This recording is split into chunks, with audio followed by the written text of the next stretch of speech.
ಈಗ ಇವತ್ತು ಕರ್ನಾಟಕ ರಾಜ್ಯ ದಲಿತ ಸಂಘರ್ಷ ಸಮಿತಿ ಡಾಕ್ಟರ್ ಬಾಬಾ ಸಾಹೇಬ್ ಅಂಬೇಡ್ಕರ್ ಅವರ ಡಿಸೆಂಬರ್ 6 ರಂದು ಅವರ ಮಹಾಪರಿನಿರ್ವಾಣ ದಿನ.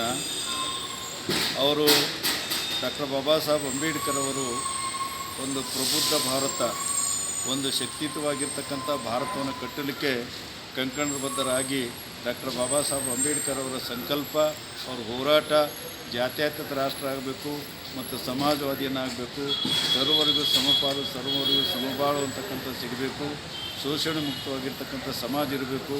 ಹಾಗಾಗಿ ಜಾತಿಗಳ ಮಧ್ಯದಲ್ಲಿ ಜಗಳ ಇರಬಾರ್ದು, ಧರ್ಮ ಮಧ್ಯಗಳಲ್ಲಿ ಜಗಳ ಇರಬಾರ್ದು. ಅವರವರ ಧರ್ಮ, ಅವರವರ ವಿಚಾರ, ಅವರವರು ಇನ್ನೊಬ್ಬರಿಗೆ ಡ್ಯಾಮೇಜ್ ಆಗಲಾರ್ದಂಗೆ ಗೌರವಪೂರ್ವಕವಾಗಿ ಆಚರಿಸಬೇಕು ಅಂಥೇಳಿ ಡಾಕ್ಟರ್ ಬಾಬಾ ಸಾಹೇಬ್ ಅಂಬೇಡ್ಕರ್ ಅವರ ಹೆಬ್ಬಯಕೆ ಆಗಿತ್ತು. ಆ ಹೆಬ್ಬಯಕೆ ವಿಚಾರನ ಬಾಬಾ ಸಾಹೇಬ್ ಅಂಬೇಡ್ಕರ್ ಸಂವಿಧಾನದಲ್ಲಿ ನಮೂದಿಸಿದರು. ಹಾಗಾಗಿ ಇವತ್ತು ವಸ್ತು ಪರಿಸ್ಥಿತಿ ಅರ್ಥ ಮಾಡ್ಕೊಳ್ಬೇಕಾದ್ರೆ ಇವತ್ತು ಕೋಮುವಾದಿಗಳ ಶಕ್ತಿ ಇವತ್ತು ನಮ್ಮ ದೇಶದಲ್ಲಿ ಹೆಚ್ಚಿಗಾಗ್ತಾ ಇದೆ.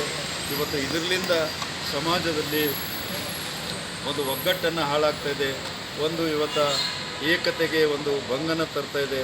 ಇವತ್ತು ಸರ್ಕಾರಗಳು ಕೂಡ ಇವತ್ತು ಜಾತಿ ಮಧ್ಯಗಳಲ್ಲಿ ಕಂದಕನ ಉಂಟು ಮಾಡ್ತಕ್ಕಂಥದ್ದು, ಧರ್ಮಗಳ ಮಧ್ಯದಲ್ಲಿ ಕಂದಕನ ಉಂಟು ಮಾಡ್ತಕ್ಕಂಥದ್ದು ಇವತ್ತು ಸರ್ಕಾರಗಳು ತಮ್ಮ ಸ್ವಹಿತಕ್ಕಾಗಿ ತಮ್ಮ ಸ್ವಾರ್ಥಿಗಳಿಗೆ ಮಾಡ್ತಕ್ಕಂಥದ್ದು ತುಂಬ ಖಂಡನೀಯ. ಇದು ಡಾಕ್ಟರ್ ಬಾಬಾ ಸಾಹೇಬ್ ಅಂಬೇಡ್ಕರ್ ಅವರಿಗೆ ಒಪ್ಪಿಗೆ ಇರಲಿಲ್ಲ. ಇಂಥ ಒಂದು ಭವ್ಯವಾಗಿರ್ತಕ್ಕಂಥ ಭಾರತವನ್ನು, ಜಾತ್ಯತೀತವಾಗಿರ್ತಕ್ಕಂಥ ರಾಷ್ಟ್ರವನ್ನು ಪುನರ್ ನಿರ್ಮಾಣ ಮಾಡ್ತಕ್ಕಂಥ ಸಂಕಲ್ಪ ಬಾಬಾ ಸಾಹೇಬ್ ಅಂಬೇಡ್ಕರ್ ಅವರ ಒಂದು ಸಂಘರ್ಷನಾಗಿತ್ತು. ಆ ಸಂಘರ್ಷವನ್ನು ಮುಂದೆ ತೆಗೆದುಕೊಂಡು ಹೋಗ್ತಕ್ಕಂಥ ಕೆಲಸವನ್ನು ಕಳೆದ 35 ವರ್ಷಗಳಿಂದ ಕರ್ನಾಟಕ ರಾಜ್ಯ ದಲಿತ ಸಂಘರ್ಷ ಸಮಿತಿ ಮಾಡ್ತಾ ಇದೆ. ಆ ಹಿನ್ನೆಲೆಯಲ್ಲಿ ಇವತ್ತು ಡಾಕ್ಟರ್ ಬಾಬಾ ಸಾಹೇಬ್ ಅಂಬೇಡ್ಕರ್ ಅವರ ಆಶಯ ಏನಿತ್ತು, ಡಾಕ್ಟರ್ ಬಾಬಾ ಸಾಹೇಬ್ ಅಂಬೇಡ್ಕರ್ ಸಂಕಲ್ಪ ಏನಿತ್ತು, ಆ ವಿಚಾರಕವಾಗಿ ಕೋಮುವಾದ ಶಕ್ತಿಯನ್ನು ಹಿಮ್ಮೆಟ್ಟಿಸ್ತಕ್ಕಂಥದ್ದು ಮತ್ತು ಭವ್ಯ ಒಂದು ಮಜಬೂತಾಗಿರ್ತಕ್ಕಂಥ ರಾಷ್ಟ್ರವನ್ನು ಮತ್ತು ಜಾತ್ಯತೀತ ರಾಷ್ಟ್ರವನ್ನು ಕಟ್ಟತಕ್ಕಂಥ ಸಂಕಲ್ಪನಿತ್ತು. ಆ ಮುಂದಿನ ಭಾಗವಾಗಿ ನಾವು ದಲಿತ ಸಂಘರ್ಷ ಸಮಿತಿ ಇವತ್ತು ರಾಜ್ಯ ಮಟ್ಟದ ಒಂದು ವಿಚಾರ ಸಂಕಿರಣವನ್ನು ಏರ್ಪಡಿಸಿದ್ದೀವಿ. ನನ್ನ ಹೆಸರು DG ಸಾಗರ್ ಅಂತ, ರಾಜ್ಯ ಸಂಚಾಲಕರು.